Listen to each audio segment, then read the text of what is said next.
तो आज करीबन करीबन मेरे गांव ने 1 करोड़ रुपए की घोषणा की कि बेटा तू चुनाव लड़ता तो हम 1 करोड़ रुपए तेरे को देंगे और शारीरिक हमारी जरूरत हो, गाड़ी की हो, पानी की हो, जो भी जरूरत हो, किसी भी समय हो, हमें बुला लेना। तो मैं मेरे गाँव का तहे दिल से धन्यवाद हूँ, ऋणी रहूँगा। आज उन्होंने मेरे को इतनी ताकत दी।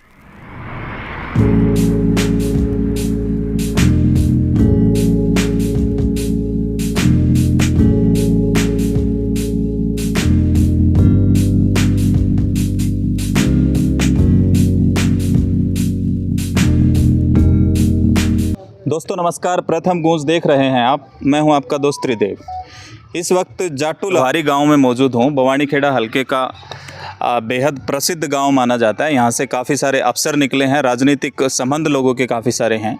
राजपूतों का गांव माना जाता है। हालांकि पूरी जानकारी हम दीपेश जी से लेते हैं। दीपेश जी यहां से ताल ठोक रहे हैं, कांग्रेस उम्मीदवार के तौर पे ये चाहते हैं कि अब की बार मैं इलेक्शन लड़ूं। इनके मन में क्या है, क्या सोचकर ये राजनीति के इस दंगल में उतरे हैं, वो सब जानकारी लेने की कोशिश करेंगे। नमस्कार भाई साहब। नमस्कार त्रिदेव भाई, कैसे हैं आप? एकदम बढ़िया। अच्छा ये बताएं, इलेक्शन के लिए आपने ताल ठोक दी है। आज हमें पता चला था कि गांव भी इकट्ठा हुआ था आपके लिए। सबसे पहले तो उसके बारे में बताएं कि गांव ने क्या फैसला लिया था, क्या बातें हुई। त्रिदेव भाई, आज गांव ने एक सामाजिक बैठक की और सामाजिक बैठक में आज इतना शुभ दिन है कि मेरे गाँव की 36 बिरादरियाँ इकट्ठी हुई और 36 बिरादरियाँ इकट्ठी होकर मेरे को बुलाया कि बेटा तू बहुत दिन से कांग्रेस पार्टी में मेहनत कर रहा है, तू और मेहनत कर। तेरे को धन की ज़रूरत हो, तेरे को बल की ज़रूरत हो, हमारे सहयोग की ज़रूरत हो, सब कुछ हम देंगे। तो आज करीबन करीबन मेरे गांव ने 1 करोड़ रुपए की घोषणा की कि बेटा तू चुनाव लड़ता तो हम 1 करोड़ रुपए तेरे को देंगे और शारीरिक हमारी ज़रूरत हो, गाड़ी की हो, पानी की हो, जो भी ज़रूरत हो, किसी भी समय हो, हमें बुला लेना। तो मैं मेरे गाँव का तहे दिल से धन्यवाद हूँ, ऋणी रहूँगा। आज उन्होंने मेरे को इतनी ताकत दी। पहले भी मैं चुनाव की तैयारी करता रहा हूँ, लेकिन आज मेरा गाँव इतना बड़ा है, 7,000 वोटों का गाँव है। आज उन्होंने जो 7,000 आदमी की ताकत मेरे को और दी है, क्योंकि गांव को बोलते हैं परमेश्वर। तो गांव ने आज जो परमेश्वर के रूप में मेरे को आशीर्वाद दिया है, आज मेरे अंदर ताकत और 100 गुना बढ़ गई है। मैं उस ताकत से पूरे हल्के के अंदर जाऊंगा। सवाल ये बनता है कि इतने सारे कैंडिडेट हैं, आप जब भी आप रोड पे निकलते हैं तो जगह जगह पोस्टर लगे हुए हैं। धनबल के हिसाब से भी काफ़ी मजबूत कैंडिडेट हैं। तो ऐसे में आप अपने आप को कहाँ अलग खड़ा पा रहे हैं? मतलब आप में क्या खासियत है? कांग्रेस पार्टी आपको टिकट क्यों दे? देखिए त्रिदेव जी, टिकट 2-3 चीज़ों के ऊपर आधारित होती है, जहाँ तक मेरा मानना है। पहला कि आदमी की योग्यता क्या है। अगर आप योग्यता की बात करें तो मैं PhD हूँ, मैं पॉलिटिकल साइंस से डॉक्टरेट हूँ और मैं लॉ ग्रेजुएट भी हूँ, मैं वकील भी हूँ।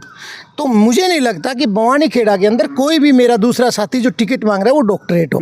तो मैं सबसे पढ़ा लिखा और सुटेबल कैंडिडेट भी हूँ पढ़ाई के नाते। लेकिन दूसरी बात मैं ये कहूँगा कि बहुत सारे साथी आए हैं जो टिकट की चाह रखे तुरंत।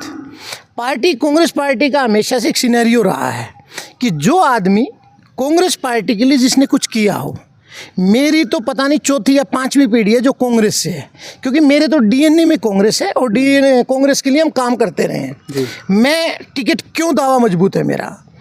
मैं जब कॉलेज में पढ़ता था तो भाई साहब NSUI में मैं महासचिव रहा। हमारे इनायत अली जी महासचिव होते थे राष्ट्रीय, उनके नेतृत्व में हमने काम किया। उसके बाद यूथ कांग्रेस का मैंने चुनाव लड़ा। यूथ कांग्रेस में मैं प्रदेश में महासचिव रहा। उसके बाद मैं राष्ट्रीय कोऑर्डिनेटर बना यूथ कांग्रेस में और पंजाब, गुजरात, कई प्रदेशों का मैं प्रभारी भी रहा। जब पार्टी ने मेरी मेहनत को देखा तो मेरे को all India Congress committee SC विभाग में ले लिया और मेरे को आज मैं नेशनल कोऑर्डिनेटर हूँ ऑल इंडिया कांग्रेस कमेटी के अंदर। और मैं बहुत सारे विधानसभाओं का प्रभारी भी रह चुका हूँ, चाहे उसमें मध्य प्रदेश हो, चाहे छत्तीसगढ़ हो, चाहे राजस्थान हो। और बहुत सारे MLA बनाने का पार्टी ने मौका दिया। ये अलग बात है मैं MLA नहीं बना, लेकिन पार्टी ने मेरे को वो ताकत दी, वो क्योंकि मैं जो मेहनत करता था और जो पढ़ाई लिखाई उसके बलबूते पे वो ताकत दी कि बहुत सारे हमारी रिकमेंडेशन पे विधायक भी बने और मंत्री भी बने हैं। तो मैं मानता हूँ कि पार्टी के लिए मैंने अच्छा काम किया है, निरंतर संगठन के लिए अच्छा काम किया है और पार्टी युवाओं को और संगठन में काम करने वालों को अब की बार तवज्जो देगी। इसलिए मेरा दावा बवानीखेड़ा में सबसे मजबूत है। अच्छा, कांग्रेस के विधायक कितनी बार यहाँ से रहे हैं बवानीखेड़ा से लगातार, चाहे आप अमर सिंह धानक से लेके आज तक की अगर बात कर लें तो उसमें जगन्नाथ जी भी रहे। तो आज के बवानीखेड़ा में और पहले के बवानीखेड़ा में आप क्या फ़र्क फील कर रहे हैं? कौन सी समस्याएं ऐसी हैं जो आज भी मुंबई खड़ी हैं, आपको सरेआम दिख रही हैं? देखिए भाई साहब, बवानीखेड़ा का एक बहुत बड़ा दुर्भाग्य रहा है। मैं बिल्कुल खुले दिल से बात कहना चाहूँगा कि बवानीखेड़ा बहुत पुरानी तहसील है। लेकिन बवानी खेड़ा आज तक सब डिवीजन नहीं बन पाई। भाई क्यों नहीं बन पाई? चाहे भाई कोई भी गवर्नमेंट रही, सब डिवीजन बननी चाहिए थी। जब लोगों का प्रेशर हुआ तो भारतीय जनता पार्टी ने घोषणा की कि हम इसको सब डिवीजन बना देंगे, लेकिन 2 या 4 दिन के बाद उसको वापस ले लिया। तो आज हमारा वर्तमान में मंत्री है जो प्रदेश का प्रतिनिधित्व करता है, उसकी ड्यूटी बनती है कि भाई आपने क्यों लिया। तो ये मेजर समस्या है सब डिवीज़न की। दूसरी बात, बवानी खेड़ा ने मेडिकल कॉलेज देने का काम किया था। बवानी खेड़ा के अंदर गांव प्रेमनगर मेरे से मात्र 3 किलोमीटर की दूरी पे है। पूरे गांव ने लगभग 100 एकड़ के करीब ज़मीन दी थी फ्री ऑफ कॉस्ट। 1 रुपया सरकार से नहीं लिया और कहा कि आप यहाँ मेडिकल कॉलेज बना दो। तो आज जो एक कदम की जगह नहीं देता, उस गाँव ने फ्री ऑफ कॉस्ट 100 एकड़ की ज़मीन दी और फिर भाजपा सरकार उस मेडिकल कॉलेज को बवानी खेड़ा से उठा के और भिवानी ज़िले में लेगी। तो ये भी हमारे मंत्री को सोचना चाहिए भाई क्यों गया। तो इस तरह की बहुत सारी समस्याएं हैं। तो मेडिकल कॉलेज भाई क्यों गया, सबसे बड़ी बात थी ना। उसके बाद आप ये बताइए, हमारा सुंदर ब्रांच नहर है, जब कांग्रेस की गवर्नमेंट होती थी 17 से 18 दिन पानी आता था। किसान भाइयों को रोजगार मिलता था, क्योंकि फसलें होंगी तभी तो कुछ काम होगा। मजदूर भाइयों को भी मिलता है, लेकिन आज उसमें 3 से 4 दिन पानी आता है। ये मेजर समस्या है। बवानी खेड़ा के अंदर कांग्रेस गवर्नमेंट ने कॉलेज देने का काम किया, लेकिन भारतीय जनता पार्टी आज तक उसमें पूरी स्ट्रीम्स नहीं दे पाई। हमारे बच्चे कहाँ पढ़े, हमारी बेटियाँ कहाँ पढ़े। हमारे बवानी खेड़ा के अंदर तरह तरह की आजकल फसलें होती हैं।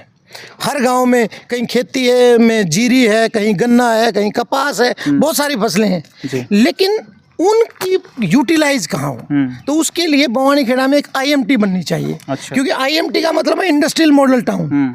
जब वो इंडस्ट्री लगेंगी, रोजगार मिलेगा, भाइयों को, युवाओं को रोजगार मिलेगा, महिलाओं को रोजगार मिलेगा, बढ़ावा होगा।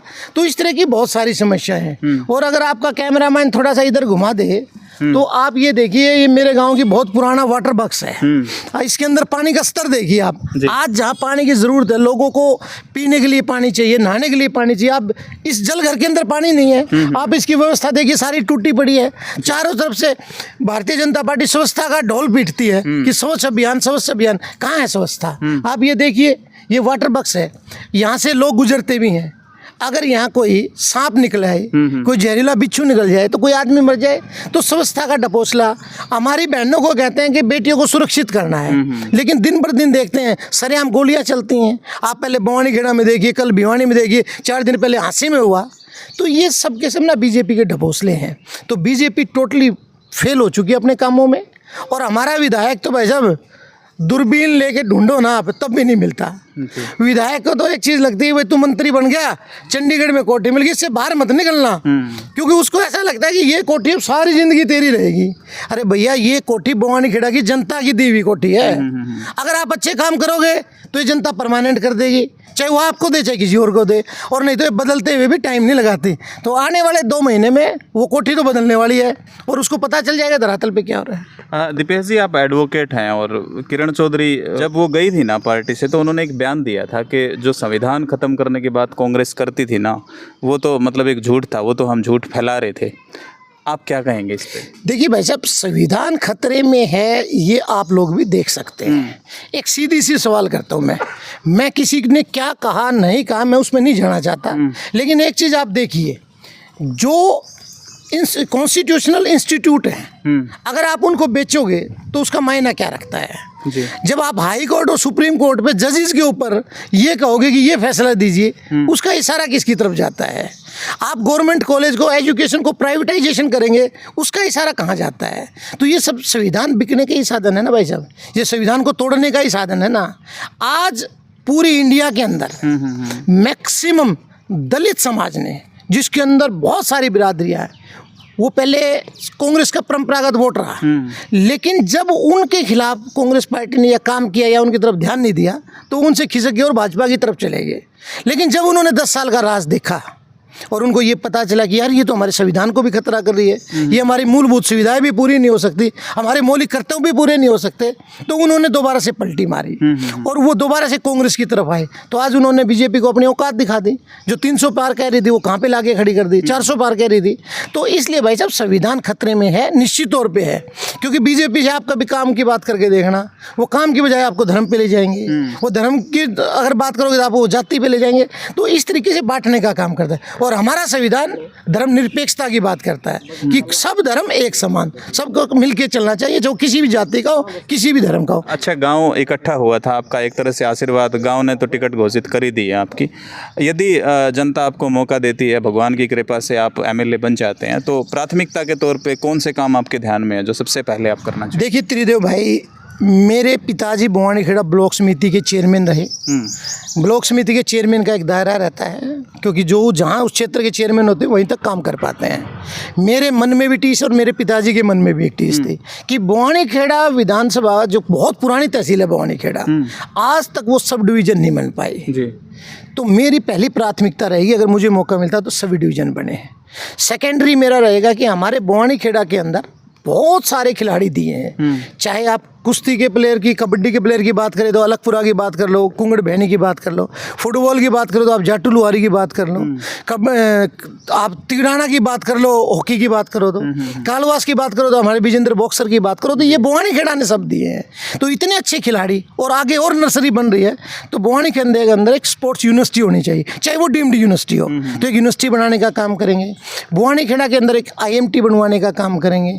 और मेरी एक इच्छा है, प्रत्येक गांव के अंदर कम से कम एक डिजिटल लाइब्रेरी होनी चाहिए, क्योंकि वो डिजिटल लाइब्रेरी का मतलब ये है कि बच्चे पढ़ें और आगे बढ़ें। और जो बच्चे प्रतियोगिता की तैयारी कर रहे हैं, जो IAS बनना चाहते हैं, जो IPS बनना चाहते हैं, जो HCS बनना चाहते हैं, उसमें बैठें, नेट पे सर्च करें, या वहाँ बैठ के जो भी नेट पे उनसे संबंधित सामग्री चाहते हैं वो ले सकें। तो ये तो बेसिक चीज़ें हैं। उसके बाद बहुत सारी समस्याएं हैं, हमारे जोड़ हैं, उनका सौंदर्यीकरण होना चाहिए। हमारे गांव के अंदर ना, हर गांव में पानी का इस व्यवस्था बड़ी ख़राब है, गलियां सब गीली हो जाती, टूट जाती हैं। तो अगर मैं बनता हूं तो शहर की तर्ज पे हर गांव में एक ड्रेनेज सिस्टम बनना चाहिए।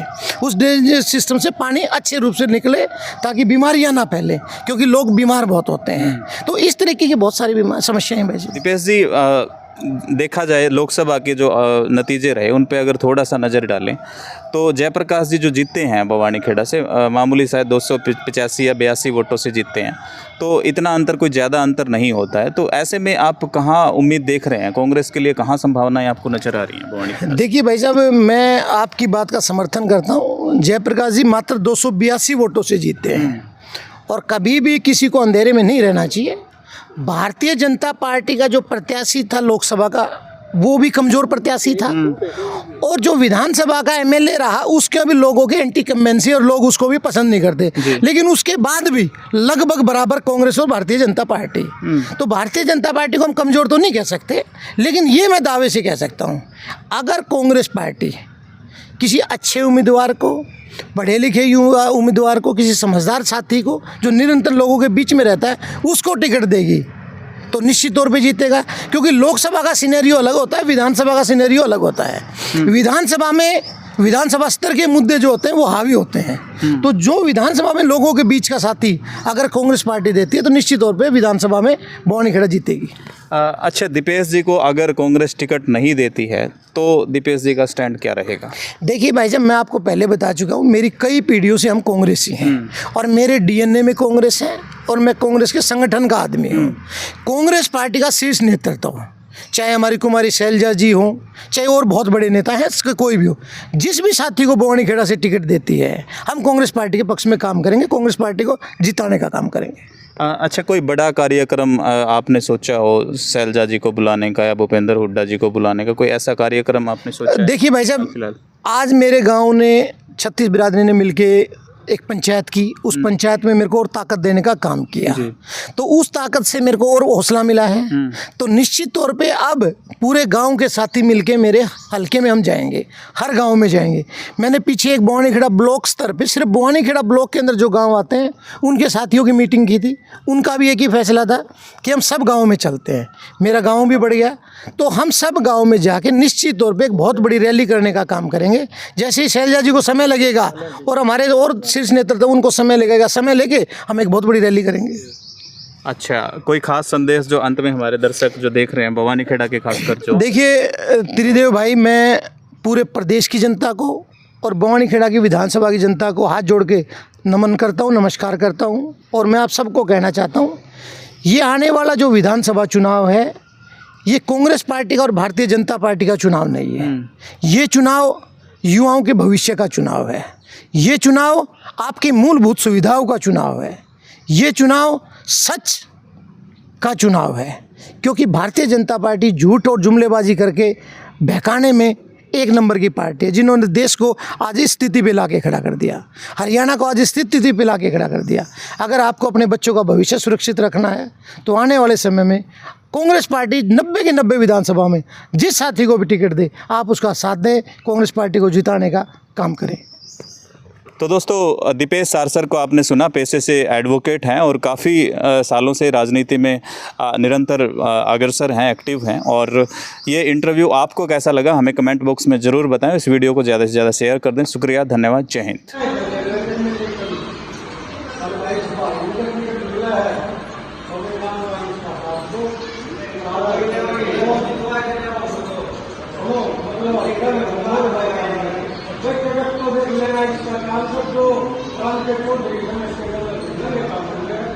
भाई